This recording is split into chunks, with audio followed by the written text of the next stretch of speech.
Bonjour Franck. Bonjour Tom. Alors Franck, nous sommes arrivés au SITREP numéro 8, nous sommes le 4 juillet 2018, une date qui fait référence à une certaine indépendance, on n'en fera pas plus référence ici, puisque malheureusement cette indépendance a donné lieu à une agression contre la Jamaria arabe libyenne, donc elle n'est pas vraiment bienvenue ici. Alors, on va entamer les sujets. Le premier sujet de ce SITREP, c'est la situation de Haftar, qui est le maréchal autoproclamé de l'armée libyenne, soi-disant, qui considère que les recettes de pétrole libyen, qui allaient jusqu'à présent à la banque centrale de Tripoli, iront désormais à la banque centrale de Benghazi. Donc ça, c'est un pied de nez aux alliés de Sarraj, le fameux putatif Premier ministre libyen. Et c'est aussi un camouflet pour l'ONU, les USA, la Grande-Bretagne et la France. Qu'est-ce que tu peux nous en dire? Oui, alors effectivement, j'avais indiqué par le passé que Haftar ne bénéficiait plus du soutien des États-Unis pour des raisons qui sont assez complexes au demeurant, malgré le fait que le pétrole allait à la faveur des compagnies pétrolières américaines. Donc Haftar a pris une décision importante aujourd'hui puisque le président Emmanuel Macron avait réuni lors d'un sommet pseudo-historique d'une réconciliation qui amènerait des élections en décembre 2018 en Libye. On voit bien qu'aujourd'hui, et je l'avais indiqué, que Macron s'était ridiculisé, peut-être par défaut d'expertise de la part de ses conseillers, tant de la présidence mais aussi du Quai d'Orsay. Ça se confirme aujourd'hui dans les faits, puisque Haftar vient de prendre une décision très importante, puisqu'aujourd'hui Haftar est confronté à un problème au sein de son armée, au sein des brigades qui le soutiennent. Je tiens quand même à rappeler que Haftar a passé en 2014 un accord au travers des tribus de l'Est, mais aussi des tribus du Sud, de manière à ce que les anciens militaires restés fidèles à la Jamaria arabe libyenne rejoignent son armée nationale libyenne. Donc, au vu de la situation chaotique libyenne, au vu de ce pétrole qui coule à flot depuis 2015, puisque nous avons passé largement la barre des 2 millions de barils de jour qui étaient actifs avant l'occupation de la Jamaria arabe libyenne, ce pétrole ne va pas à la direction du peuple libyen, mais uniquement au profit des multinationales et puis des membres de l'ANOC ou du gouvernement de Tripoli, qui sont des membres du gouvernement où il y a un niveau de corruption sans précédent, mais cet argent ne va pas à la direction du peuple. Donc, sous la pression des tribus, mais aussi des membres de son armée, Haftar a été contraint de prendre cette décision dans le cas où il aurait vu des brigades se désengager, comme ça a été le cas. Il y a 3 brigades qui se sont désengagées de lui ces 3 derniers mois. Donc, Haftar maintenant a compris qu'aujourd'hui, pour pouvoir rester en place, il ne devait plus satisfaire les désirs de la France, de la Grande-Bretagne, mais aussi des États-Unis, et essaye de prendre une position qui va plus à la direction du peuple libyen. Alors ce qui est intéressant, c'est qu'il y a une déclaration commune entre la France, la Grande-Bretagne et les États-Unis en demandant à ce que Haftar continue à accepter que l'argent du pétrole profite à la banque centrale libyenne, au demeurant qui n'est pas libyenne, mais qui profite uniquement à ces milices takfiristes mafieuses sous l'égide des frères musulmans, mais aussi des milices de Misrata, en parlant du peuple libyen. Alors c'est quand même intéressant, c'est que là on voit bien qu'aujourd'hui la France, les États-Unis, l'Angleterre voient un peu leur précaré menacé, puisque Haftar est en train de prendre une position, hein, il est en train de revirer de bord. Alors pourquoi Haftar prend cette position? Parce qu'il bénéficie aujourd'hui du soutien de l'Égypte, mais aussi des Émirats arabes unis, qui voient d'un très mauvais œil d'ailleurs comment dire, la venue d'élections, puisque l'Égypte et les Émirats considèrent aujourd'hui que si demain il y a des élections, il risque que les frères musulmans à Tripoli prennent le pouvoir. Donc on sait que les frères musulmans sont la matrice du takfirisme, hein, du djihadisme terroriste. Et donc aujourd'hui, au point que l'Égypte n'a pas reconnu le sommet mis en place par Macron. Alors maintenant, il faut décrypter tout ça. Macron, le problème, c'est qu'aujourd'hui, Macron, je le dis et je vais le réaffirmer aujourd'hui, parce que c'est important de le dire, continue à s'appuyer sur des experts, hein, du Quai d'Orsay ou de Sciences Po qui ont privilégié dès 2011, au travers de Nicolas Sarkozy, puisque Nicolas Sarkozy a eu cette impulsion, les frères musulmans qui sont responsables de crimes de guerre en Libye, hein, au travers notamment de ce fameux et toujours Abdel Hakim Belhadj. Et donc, là, le problème, c'est que la France, d'ailleurs, une petite info, il y a 2 jours de cela, un sénateur a rencontré 2 membres du gouvernement de Tripoli qui sont affiliés aux frères musulmans, au parti de M. Abdel Hakim Belhadj. M. Abdel Hakim Belhadj était le numéro 2 d'Al-Qaïda, et aujourd'hui un mandat Interpol est lancé par 5 pays. Les services anglais considèrent qu'il est responsable et qu'il est l'argentier des attentats en Europe, qu'il est, au même titre que les milices de Misrata, responsable de l'envoi de ces centaines de milliers de migrants en Europe. Donc voilà, on voit qu'Haftar est en train de prendre une position qui va plus à la faveur du peuple libyen et non plus aux intérêts occidentaux.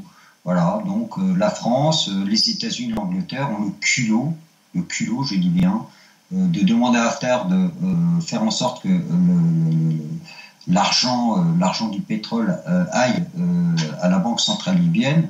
Or, cette Banque centrale libyenne aujourd'hui est aux mains de la BCE, hein, de la Banque européenne, mais aussi de la HSBC, me semble-t-il, qui est aux mains des Rothschild. Voilà, la Banque centrale libyenne qui a été privatisée 2 jours après la mort de Muammar Kadhafi. Voilà. Donc là, c'est intéressant parce qu'on est en train de voir qu'il y a un revirement de Haftar eu à l'égard de ses amis d'antan. Mais Haftar n'a d'autre choix que de prendre cette position, puisque si Haftar ne prend pas cette position, il n'aura plus la main sur cette armée nationale libyenne qui est pour l'essentiel majoritairement composée d'anciens militaires restés fidèles à la Jamaïque arabe libyenne. D'accord. Est-ce que une partie des raisons qui a fait que Haftar a décidé de ce revirement pourrait avoir pour origine cet empoisonnement qui l'a fait aller rapidement à Paris pour éviter d'en mourir? Est-ce que ça n'a pas été finalement un avertissement, un sévère avertissement qui lui a fait prendre la décision peut-être en tout cas, de s'occuper plus des Libyens que de ses donneurs d'ordre d'origine? Moi, je pense que Haftar s'est rappelé qu'il était libyen avant d'être américain, puisque Haftar a la double nationalité. Et comme je te l'ai indiqué, Haftar, s'il veut avoir une légitimité en tant que tel, une reconnaissance de la part de ses propres hommes, de ses propres officiers, il n'avait d'autre choix que de prendre cette posture. D'accord. Alors, on va venir en France, parce que tu sollicites un débat ouvert et public avec le centre IREMO, hein, qui est l'Institut de recherche et d'études Méditerranée Moyen-Orient. Dis-nous en plus, parce que apparemment